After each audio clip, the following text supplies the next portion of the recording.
నమస్కారం. వార్తా 9 news morning bulletin కు స్వాగతం. ముందుగా హెడ్లైన్స్ చూద్దాం. అనే దేశ భవిష్యత్తు నిర్మాణమన్న సీఎం రేవంత్ రెడ్డి, విద్యా మౌలిక వస్తుల బలోపేతం, ప్రతి విద్యార్థికి నాణ్యమైన విద్యే లక్ష్యం, తెలంగాణను విద్యారంగంలో అగ్రస్థానంలో నిలపాలన్న సంకల్పం.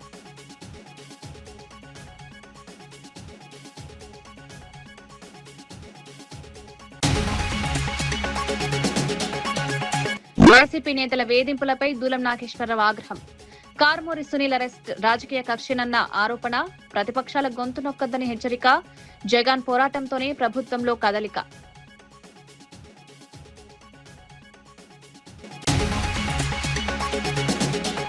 విద్యార్థుల విజయమే ప్రభుత్వ లక్ష్యమన్న పొన్నం. విద్యా సంస్కరణల్లో అందరూ భాగస్వాములు కావాలని పిలుపు, వెనుకబడిన వర్గాల విద్యార్థులు రాణించాలని ఆకాంక్ష, నాణ్యమైన విద్యతో భవిష్యత్తు నిర్మాణం.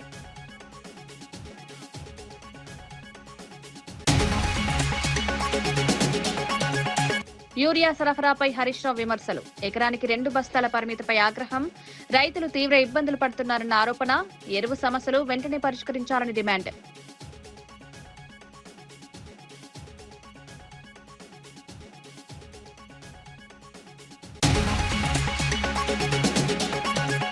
గిరిజన అభివృద్ధికి ప్రభుత్వం కట్టుబడి ఉందన్న బొజ్జిరెడ్డి, గిరిజన ప్రాంతాల్లో సంక్షేమ కార్యక్రమాల పరిశీలన, విద్య, వైద్యం సద్వినియోగం చేసుకోవాలన్న సూచన, గిరిజన జీవన ప్రమాణాల మెరుగుదలకు చర్యలు. దేశ భవిష్యత్తు తరగతి గదుల్లోనే రూపుదిద్దుకుంటుందని ముఖ్యమంత్రి రేవంత్ రెడ్డి అన్నారు. విద్యా మౌలిక వసతులను బలోపేతం చేసి విద్యార్థులకు మెరుగైన అవకాశాలు కల్పించాల్సిన అవసరం ఉందని పేర్కొన్నారు. పాఠశాలల అభివృద్ధి, తరగతి గదుల సౌకర్యాల పెంపు, ప్రతి విద్యార్థికి నాణ్యమైన విద్య అందించడంపై ప్రభుత్వం దృష్టి సారించిందన్నారు. విద్యపై పెట్టుబడి పెట్టడం అంటే దేశ భవిష్యత్తుపై పెట్టుబడి పెట్టినట్లని వ్యాఖ్యానించారు. విద్యార్థుల ప్రతిభను వెలికితీసేలా ఆధునిక సౌకర్యాలు కల్పించేందుకు చర్యలు తీసుకుంటున్నామని తెలిపారు. సమాన అవకాశాలతో ప్రతి విద్యార్థి ఎదగాలని ప్రభుత్వం ఆకాంక్షిస్తోందన్నారు. విద్యా సంస్కరణల ద్వారా తెలంగాణను విద్యారంగంలో అగ్రస్థానంలో నిలపాలన్నదే తమ లక్ష్యమని స్పష్టం చేశారు. భవిష్యత్తు కోసం మొదటి తెలంగాణ రాష్ట్రాన్ని దేశంలోనే నెంబర్ 1 గా నిలబెట్టడానికి విచ్చేసిన తెలంగాణ రాష్ట్ర గవర్నర్ శ్రీ శివప్రతాప్ శుక్లా గారికి స్వాగతం పలుకుతూ విద్యార్థులందరినీ నిలబడి గవర్నర్ గారికి పెద్ద ఎత్తున చప్పట్లతో స్వాగతం పలకాల్సిందిగా విజ్ఞప్తి చేస్తున్నా.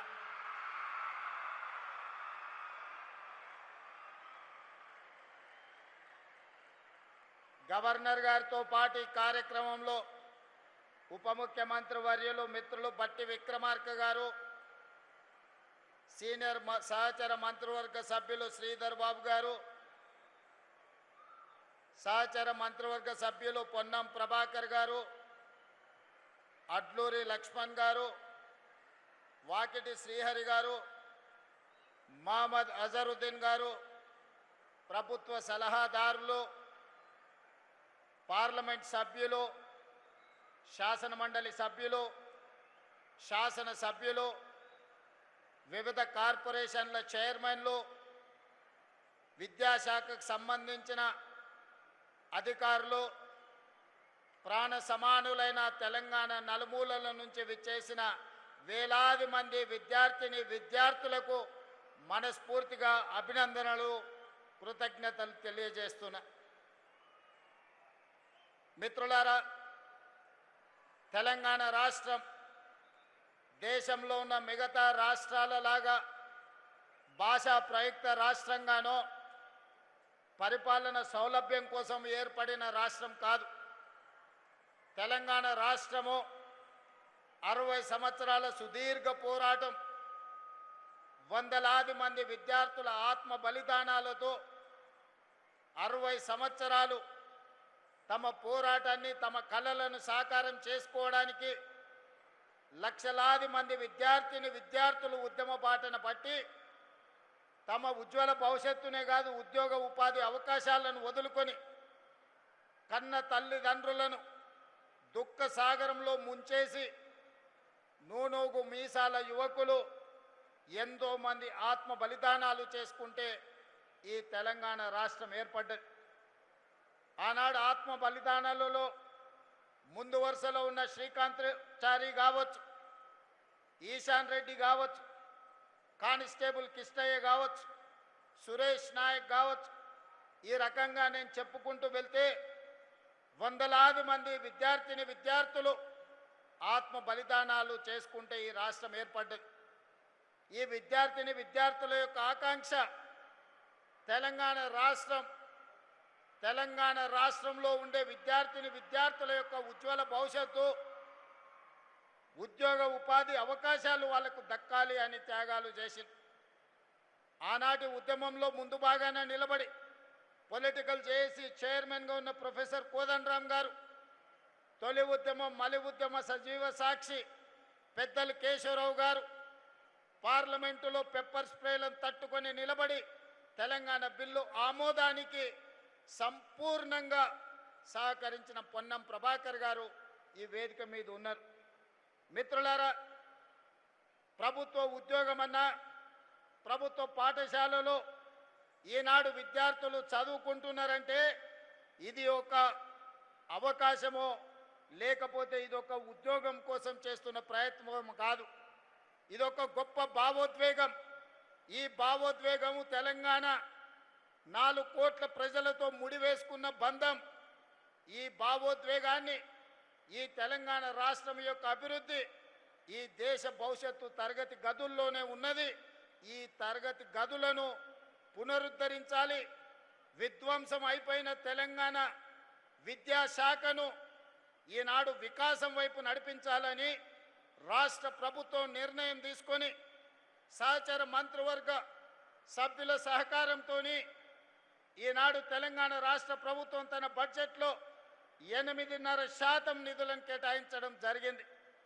26,600 కోట్ల రూపాయలు. ముఖ్యమంత్రి రేవంత్ రెడ్డి నేతృత్వంలోని కాంగ్రెస్ ప్రభుత్వంపై బీఆర్ఎస్ ఎమ్మెల్యే కేపీ వివేకానంద తీవ్ర ఆరోపణలు చేశారు.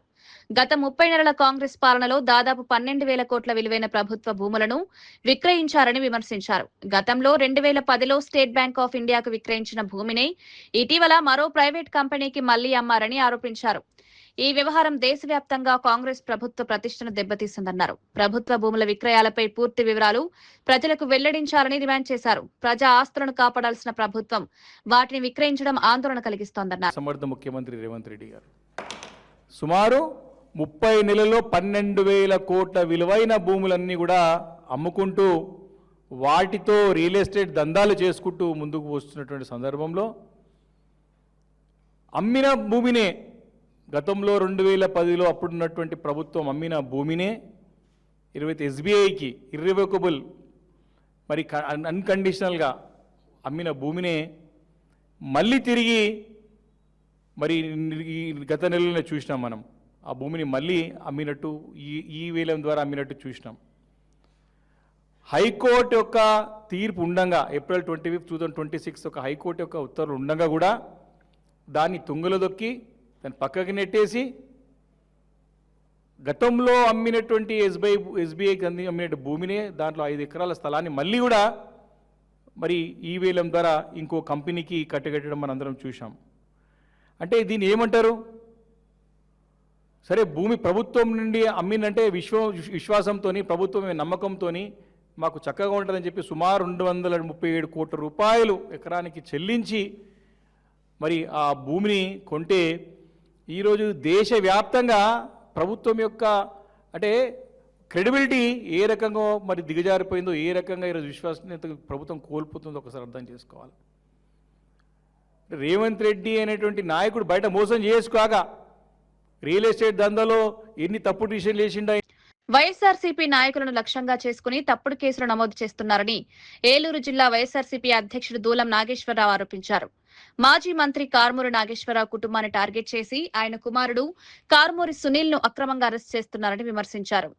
చట్టం తన పని తాను చేసుకుపోతుందని చెప్తూనే రాజకీయ కక్ష సాధింపులకు దర్యాప్తు సంస్థలను ఉపయోగించడం సరికాదన్నారు. వైఎస్ జగన్ ప్రజల కోసం పోరాడుతున్న ధైర్యవంతుడైన నాయకుడని పేర్కొన్నారు. జగన్ చేస్తున్న పోరాటం వల్లే కూటమి ప్రభుత్వంలో కదలిక కనిపిస్తోందని భయపెట్టడం ద్వారా రాజకీయ లబ్ధి పొందాలనే ప్రయత్నాలు ప్రజలు గమనిస్తున్నారు. ఈ రోజున ఈ కూటమి ప్రభుత్వం చట్టం తన పని తాను చేసుకుపోతుందని, కానీ రాజకీయ కక్ష సాధింపులకు దర్యాప్తు సంస్థలను వాడుకోవద్దని కూడా వైఎస్ఆర్ కాంగ్రెస్ పార్టీ ఈ రోజున చెప్పడం జరుగుతుంది. న్యాయం పేరుతో వేధింపులు కాదు, ఆధారాలతో కూడిన నిజమైనటువంటి విచారణ జరగాలి. ప్రజల మద్దతు ఎదిగే నాయకులను కేసులతో కాదు రాజకీయంగా ఎదుర్కొనాలి. అరెస్టులు, సమన్లు, బెదిరింపులతో వైసీపీ గొంతును అణచలేరు. దీనికి ఒకటే, కూటమి ప్రభుత్వాన్ని మేము ఇవాళ ప్రశ్నించే పరిస్థితి, వారు సమాధానం చెప్పలేని పరిస్థితిలో ఉన్నారు. దానికి కారణం కూటమి ప్రభుత్వంలో సమర్థత లేని నాయకత్వం. సమర్థత లేకపోవటం, ఏ అవాంఛనీయ సంఘటన జరిగినా, రాష్ట్రంలో ఎక్కడ ఎలాంటి సమస్యలు వచ్చినా దాన్ని సమర్థవంతంగా ఎదుర్కోలేకపోవటం ఈ మధ్యన చూసాం. పాలలో కల్తీ అయితే దాదాపు 22 మంది చనిపోవటం, వాళ్ళకి ఇంతవరకు న్యాయం జరగలేదు.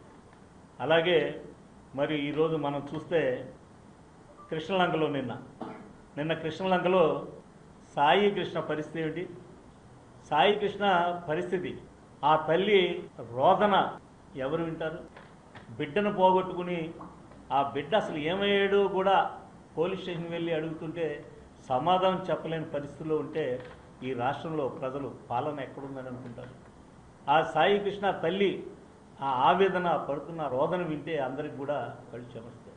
అతను క్రిమినల్ కావచ్చు, లేదు అతని వెనకాల హిస్టరీ బ్యాడ్ కావచ్చు. సమాజంలో, ఈ భారతదేశంలో ఏ రాష్ట్రంలో అయినా ఈ రకంగా హింసించి హత్యలు చేస్తారా? జరిగిన 2-3 రోజుల నుంచి కూడా ఎప్పటి నుంచో కనబడలేదని అడుగుతున్నా, దానికి సమాధానం చెప్ప. సమర్థవంతమైనటువంటి నాయకుడు ఆ కుటుంబాన్ని వెళ్ళి కలిస్తే కానీ ప్రభుత్వం కదిలి రాలేదు. వెంటనే ఎవరి మీద చర్య తీసుకోవాలి, ఎవరు ఇందులో పాత్రదారులు అంటూ తతంగం అంతా మొదలయ్యింది. ఈరోజు ఉదయం ఏసీపీ ఆ తల్లిని కలిసి మరి వివరణ అడుగుతున్నాడు. అంటే ప్రభుత్వం పరిస్థితి ఎలా ఉంది?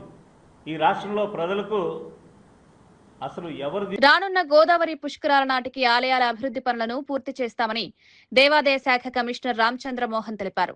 కలెక్టరేట్లో అధికారులతో నిర్వహించిన సమీక్ష సమావేశంలో ఆయన కీలక ఆదేశాలు జారీ చేశారు. ఘాట్ల సమీపంలోని 543 ఆలయాలను గుర్తించి సుందరీకరణ పనులను వేగవంతం చేయాలని సూచించారు. పుష్కరాలకు వచ్చే లక్షలాది మంది భక్తులకు మెరుగైన వసతులు కల్పించడమే ప్రభుత్వ లక్ష్యమన్నారు. ఆలయాల పరిసరాల్లో పరిశుభ్రత, తాగునీరు, మరుగుదొడ్లు, విశ్రాంతి సౌకర్యాల ఏర్పాటుపై ప్రత్యేక దృష్టి పెట్టాలని అధికారులను ఆదేశించారు.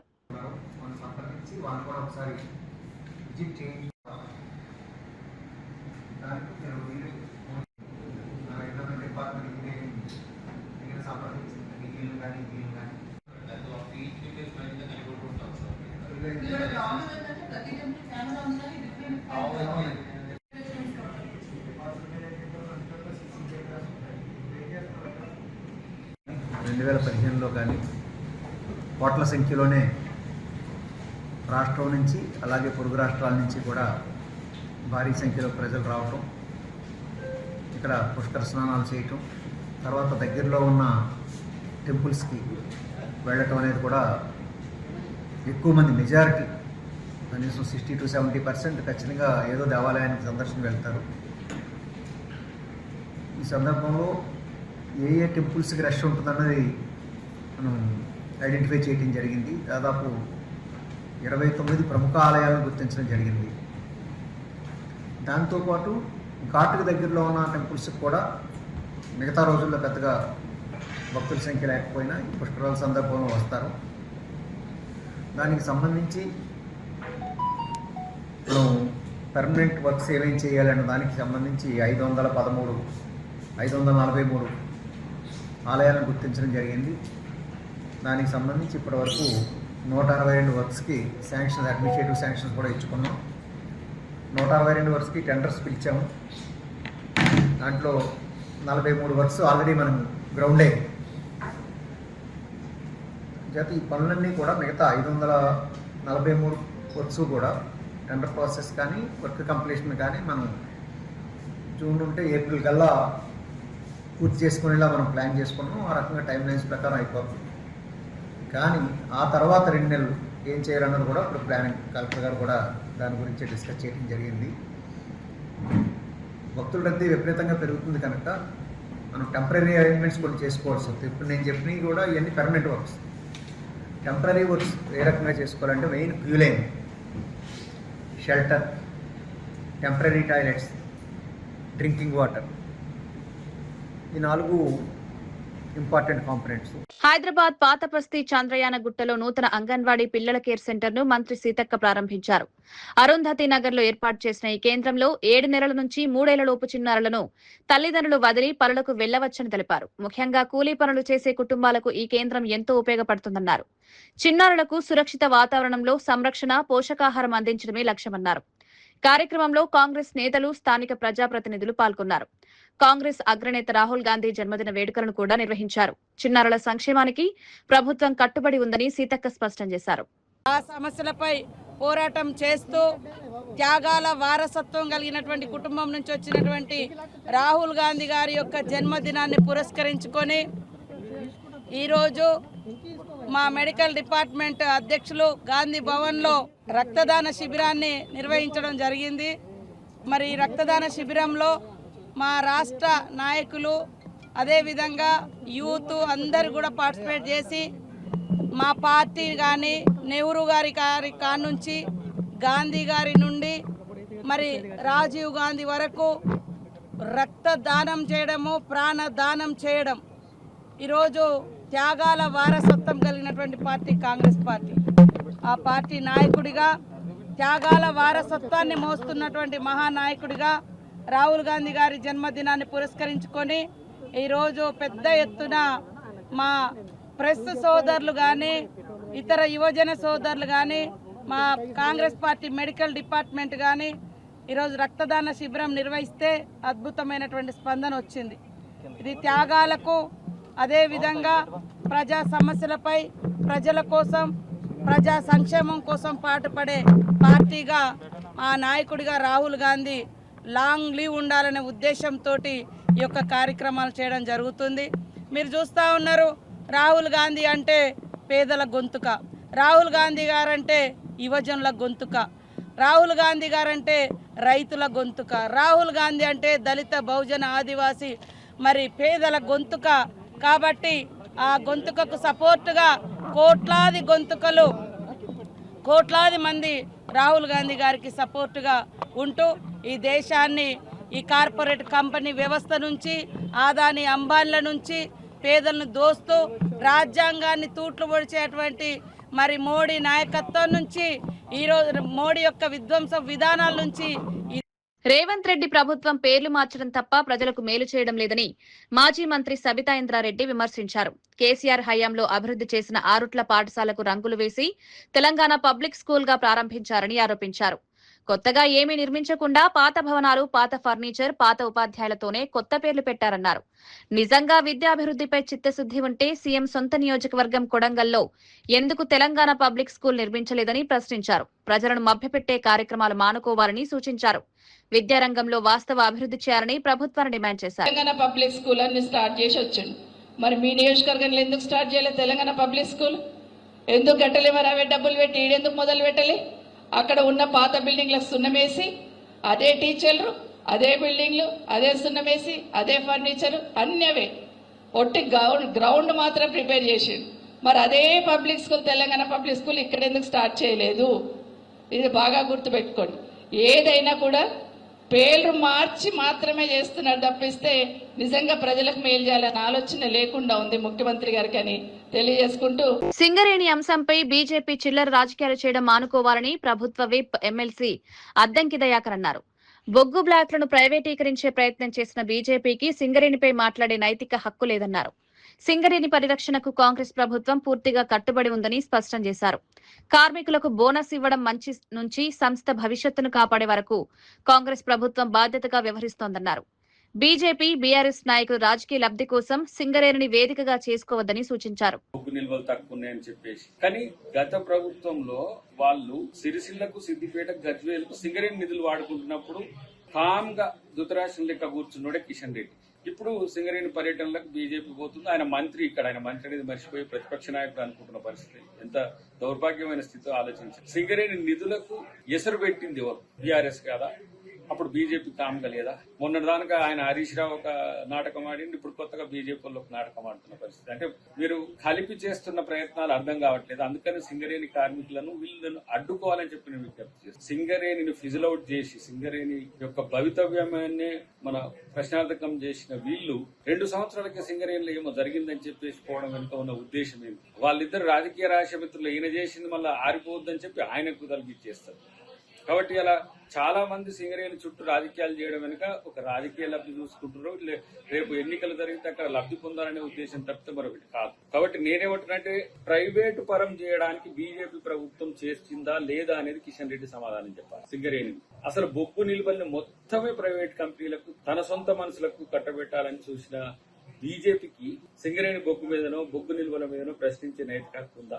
ఆత్మపరిశీలన చేసుకోండి. కాబట్టి అలా ఏదో రోజుకో కార్యక్రమం ఉండాలి కాబట్టి మనమే వెనుకబడిపోతాము బీఆర్ఎస్ కంటే అని చెప్పేసి మీరు పోయినా వాళ్ళు పోయినా మీరిద్దరు కలిసిపోవడానికి చేసే ప్రయత్నాలు తప్పితే మీరు కొత్తగా చేసేది ఏం లేదని నేను తెలియజేస్తున్నా. అన్నిటికంటే ముఖ్యంగా నేను అంటున్నా ప్రైవేట్ పరం చేసే కుట్రలను తిప్పికొట్టుకుంది కాంగ్రెస్ పార్టీ. సింగరేణిని ఈ రోజు ఆదుకుంటున్నది కాంగ్రెస్ పార్టీ. సింగరేణి కార్మికులకు బోనస్ రైతుల జీవితాలతో కేంద్ర రాష్ట్ర ప్రభుత్వాలు ఆడుకుంటున్నాయని మాజీ మంత్రి హరీష్ రావు మండిపడ్డారు. ఎకరానికి 2 యూరియా బస్తాలు మాత్రమే ఇస్తామని ప్రభుత్వం కొత్త సర్క్యులర్ జారీ చేసిందని విమర్శించారు. అందులో కూడా ఒక బస్తా ఈ నెలలో, మరో బస్తా వచ్చే నెలలో ఇస్తున్నారన్నారు. కేసీఆర్ హయాంలో రైతులకు యూరియా ఇంటి వద్దకే చేరే విధంగా వ్యవస్థ ఉండేదని గుర్తు చేశారు. ఇప్పుడు రైతులు తీవ్ర ఇబ్బందులు ఎదుర్కొంటున్నారని తెలిపారు. వ్యవసాయానికి అత్యవసరమైన ఎరువుల సరఫరాలో ప్రభుత్వం విఫలమైందన్నారు. రైతుల సమస్యలను వెంటనే పరిష్కరించాలని డిమాండ్ చేశారు. తిరగాలన్నట యాప్ కోసం నిన్న మా ఎంపీపీ శ్రీకాంత్ రెడ్డి చెప్తుండు. ఆయనకు యూరియా బుక్ చేసుకోవాలంటే యాప్ మీద వాళ్ళ బాపో దిక్కు, అమ్మో దిక్కు, కొడుకో దిక్కు, ఆయనో దిక్కు, 4 ఫోన్లు పట్టుకొని 3 గంటలు కొట్టంగా 2 బస్తాలు దొరికినాయట. 2 బస్తాల యూరియాకి ఇంట్లో 4 ఫోన్లు పట్టుకొని కొట్టంగా దలుగుతుంది లాటరీ తగిలినట్టు. అది 2 బస్తాలు. అంటే ఇవాళ ఎకరాకు 2 బస్తాలే యూరియా ఇస్తామంటే ఏంది? కేంద్ర రాష్ట్ర ప్రభుత్వాలు రైతులంటే ఎందుకు ఇంత చిన్న చూపు? ఇవాళ ఇంతమంది ఎంపీలను గెలిపించి రాష్ట్రంలో అధికారంలోకి ఇస్తే మీరు యూరియా ఇచ్చే తెలివి కూడా లేదా మీకు? కేసీఆర్ గారు ఉండగా ఆటో డ్రైవర్ చెప్తే ఇంటికాడ వచ్చి యూరియా వేసిపోయింది కదా. ఇక 2 బస్తాలే ఇస్తారట. మా చిన్నకోడూరు మండలం మొత్తం మిర్చి పండుతుంది, కొంత నంగనూరులో కూడా మిర్చి పండుతుంది. రాష్ట్రంలో అనేక చోట్ల మిర్చి వేస్తారు. వరంగల్లో కానీ, ఖమ్మంలో కానీ చాలా జిల్లాల్లో వేస్తారు. మిర్చి రైతులు ఎకరానికి 6 బస్తాల యూరియా వాడతారు, 5-6 బస్తాల యూరియా వాడతారు. నువ్వు 2 సంచులు ఇస్తే మరి మిగతా 4 సంచులకి అడిగి పోవాలి. మెదక్ జిల్లా వెల్దుర్తి మండలంలో పర్యటించిన నర్సాపూర్ ఎమ్మెల్యే వాకిటి సుంచా లక్ష్మారెడ్డి పలు అభివృద్ధి కార్యక్రమాల్లో పాల్గొన్నారు. ఉపాధి హామీ పథకం నిధులతో నిర్మించనున్న పాఠశాల ప్రహరీ గోడను భూమి పూజ చేశారు. అనంతరం విద్యార్థులకు మధ్యాహ్న భోజన పథకం వడ్డించి నాణ్యమైన ఆహారం అందించాలని సిబ్బందికి సూచించారు. సీసీ రోడ్డు నిర్మాణ పనులను ప్రారంభించిన అనంతరం మీడియాతో మాట్లాడారు. రైతులకు యూరియా సరఫరా చేయడంలో ప్రభుత్వం విఫలమైందని విమర్శించారు. యూరియా యాప్లలో కాకుండా నేరుగా దుకాణాల్లో అందుబాటులో ఉంచాలని డిమాండ్ చేశారు. భూములు లేవు, ఆల్రెడీ మనకంతా కూడా పొల్యూట్ అయిపోయినాయి. దానిలో పండించుకోవాలంటే కంపల్సరీ యూరియా ఇవన్నీ అవసరమే. కాబట్టి యూరియా సప్లై చేయడం చేతగాక ఈరోజు రైతులకు సంబంధించి మీరు తక్కువ వేసుకోండి యూరియా తక్కువ వేయండి అని చెప్పేసి మాట్లాడుతూ ఉంది తప్ప గతం నుంచి కూడా వస్తుంది కదా ఇది. మరి ప్రభుత్వాన్ని మేము డిమాండ్ చేస్తూ ఉన్నాం. మరి ఖచ్చితంగా సీడ్స్ అందుబాటులో ఉంచాలా, ఫర్టిలైజర్స్ యాప్లో కాకుండా షాప్లో ఉంచాలా. అదేవిధంగా మనకు బోనస్ ఇవ్వాలి ఇమ్మీడియట్గా. మళ్ళీ అదేవిధంగా పంటకు సంబంధించినటువంటి అన్ని ఏర్పాటు, రైతు బంద్ చేయాలి. మరి అదేవిధంగా పండించినటువంటి దానిని కొనుక్కోవాలి. ఇంతనే కొంటామని చెప్పేసి గీత గీసుకొని గీసుకొని కూర్చుంటే చెల్లదు అని చెప్పేసి కూడా ఈ సందర్భంగా హెచ్చరిస్తూ అన్ని విధాలుగా కార్యక్రమాలు చేయాలి. ఈరోజు నేను అడుగుతున్నాను, కాంగ్రెస్ పార్టీకి సంబంధించి అన్ని మేమే చేస్తున్నామంటున్నారు. అన్ని మేమే చేస్తున్నాం అని చెప్పేసి చెప్పేటువంటి మీరు ఉపాధి హామీ పథకం మీద ఈరోజు గ్రామాల్లో ఎన్ని వస్తున్నాయంటే ఆ గ్రామానికి సంబంధించిన వాళ్ళు కూలీలు కష్టపడితే వచ్చినటువంటి నిధులు రాష్ట్రం నుంచి ఏమేస్తున్నారు చెప్పండి. ఇప్పుడు మళ్ళీ జూలై 1 నుంచి బీజీ రామ్జీ అని చెప్పేసి ప్రభుత్వం ఉపాధి హామీ పథకం చేంజ్ చేసింది. రాష్ట్రానికి సంబంధించిన 60%, 40%, కేంద్రం 60% ఇవ్వాలట. మరి ఇవ్వండి ఫస్ట్, మీరు ఇస్తేనే మళ్ళీ వాళ్ళు రిలీజ్ చేస్తారంట. ఆ విధంగా ఎక్కువ నిధులు తీసుకురావడానికి ప్రయత్నం చేయండి తప్ప ఉన్న దాంట్లో వేస్తారు. మరి గండి కొడతామంటే మాత్రం ఇది. గిరిజనులు అన్ని రంగాల్లో ముందుండి ఆర్థికంగా ఎదగాలని రాష్ట్ర ఎస్టీ కమిషన్ చైర్మన్ సోళ్ల బొజ్జిరెడ్డి అన్నారు. చింతలపూడి, పోలవరం నియోజకవర్గాల్లో పర్యటించిన ఆయన గిరిజన ప్రాంతాల్లో అమలవుతున్న సంక్షేమ కార్యక్రమాలను పరిశీలించారు. జంగారెడ్డిగూడెంలో డాక్టర్ బిఆర్ అంబేద్కర్ గురుకుల పాఠశాలను సందర్శించి విద్యా సౌకర్యాలపై ఆరా తీశారు. ప్రాంతీయ ఆసుపత్రిలో వైద్య సేవలను పరిశీలించారు. అనంతరం గిరిజన కుటుంబాలను కలుసుకుని వారి సమస్యలను తెలుసుకున్నారు. ప్రభుత్వం అందిస్తున్న విద్య, వైద్యం రాయితీలను గిరిజనులు సద్వినియోగం చేసుకోవాలని సూచించారు. గిరిజన ప్రాంతాల అభివృద్ధికి కూటమి ప్రభుత్వం బాసటగా నిలుస్తోందన్నారు.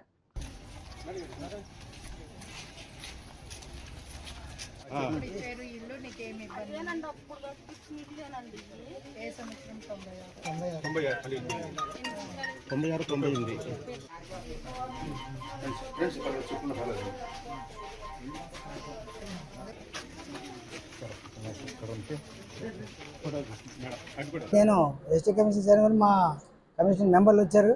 ఈ హాస్పిటల్ సందర్శించడం జరిగింది. హాస్పిటల్ ఏంటంటే ఇక్కడ ఎక్కువ ఏజెన్సీ ముఖద్వారం ఇక్కడ జరిగే హాస్పిటల్ కాబట్టి దీనిలోండి ఎక్కువ మంది గిరిజనులు హాస్పిటల్ వైద్య నిమిత్తం వస్తారు. అది వైద్యం గిరిజనులకు బాగా అందుతుందా లేదా తెలుసుకునే నిమిత్తం వచ్చాం. కాబట్టి గిరిజనులకు వైద్యం బాగా జరగాలని సూపరింటెండెంట్ గారితో కూడా మాట్లాడడం జరిగింది.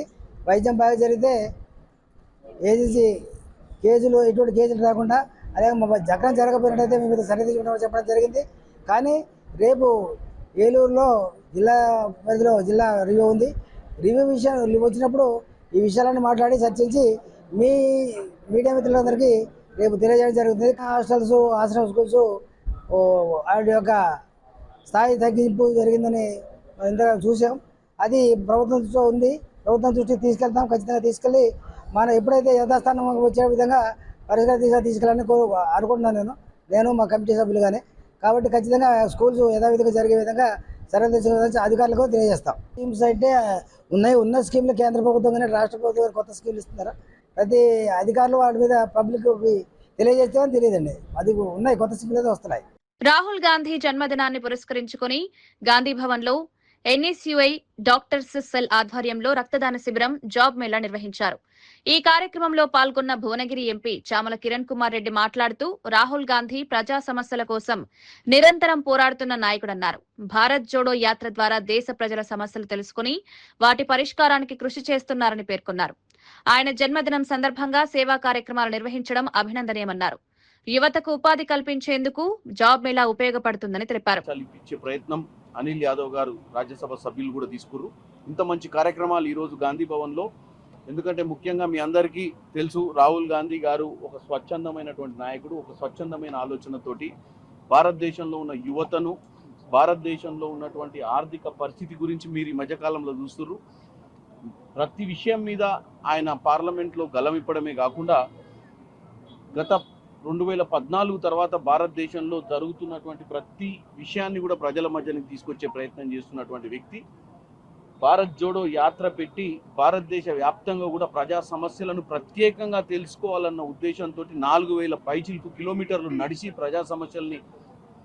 విద్యా సంస్కరణల విజయానికి ప్రభుత్వం మాత్రమే కాకుండా ప్రతి విద్యార్థి భాగస్వామి కావాలని మంత్రి పొన్నం ప్రభాకర్ అన్నారు. ముఖ్యమంత్రి రేవంత్ రెడ్డి విద్యకు అత్యధిక ప్రాధాన్యమిస్తున్నారని పేర్కొన్నారు. ఎస్సీ, ఎస్టీ, బీసీ, మైనారిటీ విద్యార్థులు పోటీ ప్రపంచంలో ఉన్నత స్థానాలు అధిరోహించాలని ఆకాంక్షించారు. విద్య ద్వారానే సామాజిక, ఆర్థిక అభివృద్ధి సాధ్యమవుతుందన్నారు. ప్రభుత్వం అందిస్తున్న అవకాశాలను విద్యార్థులు సద్వినియోగం చేసుకోవాలని సూచించారు. నాణ్యమైన విద్య ద్వారా భవిష్యత్తు తరాలను బలోపేతం చేయడమే ప్రభుత్వ లక్ష్యమన్నారు. ప్రతి విద్యార్థి తన ప్రతిభను నిరూపించుకునేలా విద్యా వ్యవస్థను తీర్చిదిద్దుతామని తెలిపారు. ప్రాధాన్యత ఇస్తా ఉన్నారు కాబట్టి విద్యార్థులారా, ఈ పోటీ ప్రపంచంలో మీకు మీరే అందరం కూడా వేదిక మీద ఉన్నటువంటి వాళ్ళం, ప్రభుత్వ పాఠశాలలో చదివిన వాళ్ళమే. కాబట్టి ఈ పోటీ ప్రపంచంలో మీరు కూడా ఉన్నత స్థానాలు అధిరోహించాలని ఆకాంక్షిస్తూ మీ అందరికి శుభాకాంక్షలు. ఈ విద్యా సంవత్సరం మీ జీవితంలో గొప్ప మార్పు, ఉన్నత శిఖరాలు అధిరోహించడానికి ఒక ప్రారంభంగా ఉండాలని కోరుకుంటూ అందరికీ నమస్కారం చెప్తూ సెలవు తీసుకుంటా ఉన్నాను. మరిన్ని వార్తలతో మళ్ళీ కలుద్దాం. నమస్కారం.